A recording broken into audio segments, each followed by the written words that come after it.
Following a severe car crash, I asked her to come get me from the emergency room. She texted back, apologizing, saying she was at lunch with her close male friend and couldn't leave. I responded with a simple, "All right." What the police officer said when they approached her table at the restaurant turned her meal with her friend upside down. A crisis reveals people's true colors. I know this because I'm a paramedic. Every day I witness people at their lowest points. I see how they behave, how they treat one another when the world is collapsing and sirens are blaring. I've seen strangers comfort the dying, holding their hands.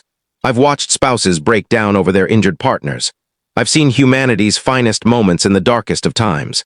Then there was my girlfriend, Sarah, and a car accident that laid bare the truth of who she really was. We'd been together for 2 years, sharing my apartment, which I'd worked hard to afford. On the surface, everything seemed fine. She was vibrant, charming, and the center of attention at any gathering. I was the steady, reserved one. I thought we balanced each other well. I brought calm, and she brought energy. The only tension came from her male best friend, Ethan, a wealthy consultant who seemed to spend his days dining at upscale restaurants and offering unsolicited opinions. Sarah and Ethan were inseparable, their bond described as unique. They shared private jokes I wasn't privy to, and their constant, secretive texts were a mystery. I'm not naturally possessive. My job has taught me to stay composed under pressure, but their closeness always felt wrong, like I was an outsider in their story. Still, I trusted her when she insisted they were just friends. That trust was shattered last Tuesday. After a grueling shift, I was driving home in heavy rain. A reckless driver in a modified sedan ran a red light and smashed into my car's driver's side door. The collision was deafening, metal twisting, glass breaking, my car crumpling around me. I came to as my fellow paramedics extracted me from the wreckage, securing me to a stretcher. My head throbbed and my left arm was clearly fractured. As they loaded me into the ambulance, a familiar police officer, Tom, leaned in. "Hey, buddy," he said, his face serious. "Your car's totaled. It's being towed. We need an emergency contact to notify about the accident and the car's location. Who should we call?" "Sarah," I said through the pain, giving him her number. The ambulance ride to the hospital was a haze. They cut away my uniform, gave me painkillers, and ran tests. X-rays showed a clean break in my left humerus and a moderate concussion. Bruised and battered, I was lucky, no internal injuries. About an hour later, a nurse approached. "We've tried calling your emergency contact, Sarah, multiple times," she said. "No response. Is there someone else we can reach?" My stomach dropped. No response. I knew where she was. Tuesdays were her sacred lunch dates with Ethan. With my good hand, I grabbed my cracked but functional phone and texted her. "Hey, I was in a serious car accident. I'm at St. Joseph's ER. My arm's broken. Can you come get me?" "Car's totaled." I waited. Soon her reply came, a message that altered the course of my life. "OMG, that's terrible," she wrote. "So sorry, but I'm in the middle of an important lunch with Ethan right now. Can't leave. Can you take an Uber or something? Keep me posted." I read it twice, a cold clarity cutting through the painkiller fog. She wasn't just brushing me off. She was choosing a lunch with another man over my genuine emergency. The foundation of our relationship collapsed. I thought of Officer Tom and the need for official contact. A plan formed, calculated, fitting, and precise.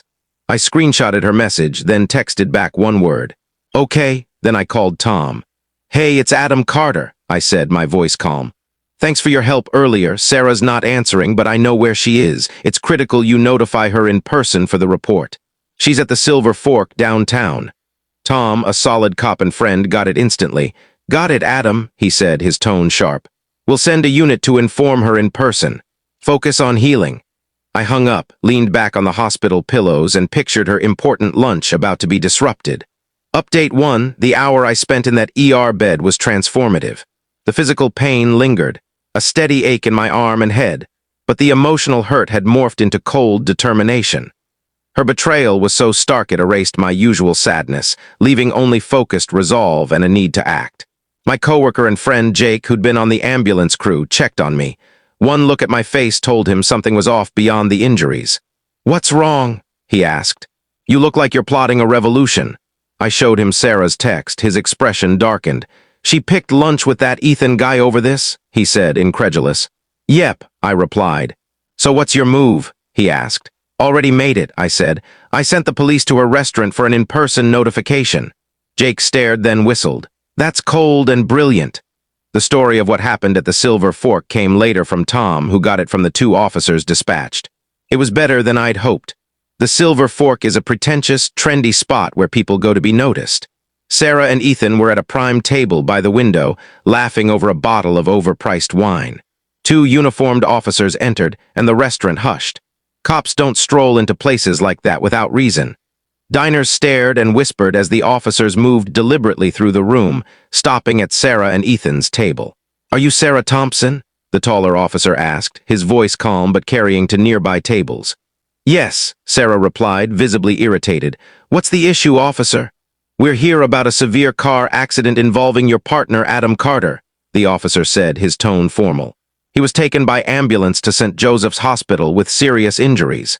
Sarah paled. Ethan froze, his wine glass midair. The officer continued. "His vehicle was destroyed in the crash. We've been trying to reach you for 2 hours as his listed emergency contact. Mr. Carter told us you were here. He requested we notify you in person about the incident and the need to coordinate with the towing company for his vehicle's belongings." Each word landed like a blow. Severe accident, ambulance, serious injuries, vehicle destroyed, emergency contact. The officer wasn't accusing her, just stating facts. But those facts painted a vivid picture for everyone listening. A man in the hospital and his girlfriend, his emergency contact, sipping wine with another man, unreachable. Ethan, per the account, looked at Sarah differently, his charm replaced by discomfort at her callousness. The officer wrapped up.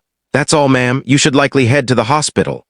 The officers left as calmly as they'd arrived, leaving silence, uneaten food, and Sarah's reputation in tatters. Her important lunch was over. Update 2 *, the aftermath was a whirlwind I watched from the calm of my hospital room. Discharged with my arm in a sling and prescriptions in hand, my sister picked me up. She'd always been my true emergency contact, and I'd called her after the police. Her anger about Sarah could have fueled a small nation.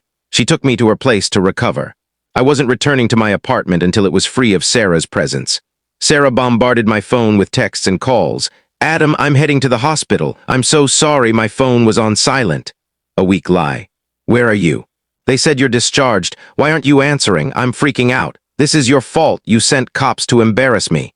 Her shift from fake concern to blame was revealing. I ignored it all and blocked her number. The real story of her lunch came from Ethan, who messaged me on social media that night. His note was blunt.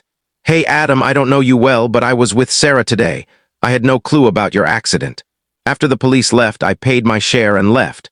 Her dismissing something so serious isn't who I want to be around. Sorry for any role I played in your relationship issues. I'm done with her. Get well soon."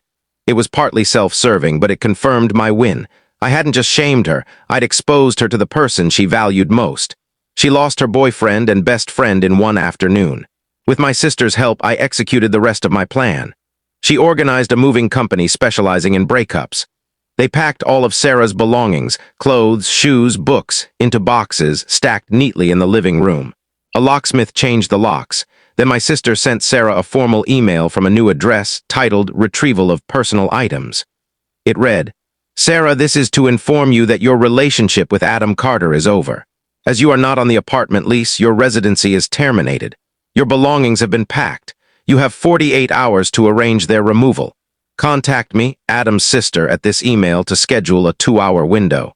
You'll be allowed entry only to remove your items and must leave immediately after. If items remain after 48 hours, they'll be considered abandoned and disposed of. Any direct contact with Adam will be treated as harassment." It was detached, legal, and final. She'd treated me as an inconvenience. I was now treating her with the same cold efficiency. Final update * 7 months have passed since the accident. My arm is healed, the concussion a faint memory, and my life is peacefully quiet. Sarah followed instructions, retrieving her belongings with her father, looking defeated and silent. She directed movers, left the key, and was gone. The social consequences for her were severe. The story of the police at the Silver Fork became infamous in her circle. No one could justify her actions. She was the woman who chose lunch over her boyfriend in the ER.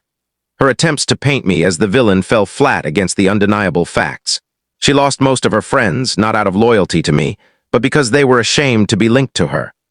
A month ago, she sent a long email full of excuses and half apologies, claiming she'd panicked and wasn't thinking clearly, blaming Ethan's influence. She said she missed our stable life and had learned her lesson.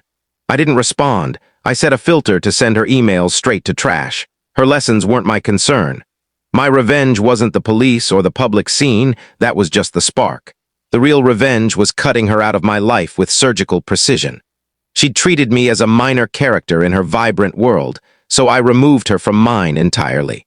I reclaimed the life I'd built, the stability she'd taken for granted. The deepest satisfaction comes from knowing I saw her true character and acted decisively. A relationship is a partnership, and the first rule is showing up when it matters. She didn't just fail, she obliterated the test and laughed while doing it. The look on her face when the officer approached was just the start. The empty apartment, the silent phone, the life she lost, those were the true consequences. She couldn't risk missing her fun lunch. In the end, I was the one healed, free of the toxicity that was her.